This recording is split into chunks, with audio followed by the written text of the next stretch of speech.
How to reset your Plesk password. Open the Plesk login URL such as example.com:8443 in your Internet browser. Click the Forget Your Password link. Enter your email address or username registered with Plesk and click the Send button.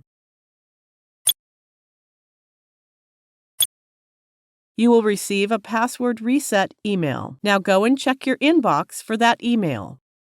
Open the email and click the link provided. You can enter the new password manually or click the Generate button to generate it automatically. Now click the View icon and save the generated password. Once you have saved the password, click the Save button. The password has been changed. Let's log in to the Plesk account using the new password.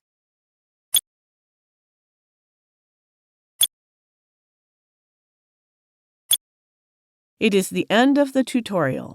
Thank you for watching.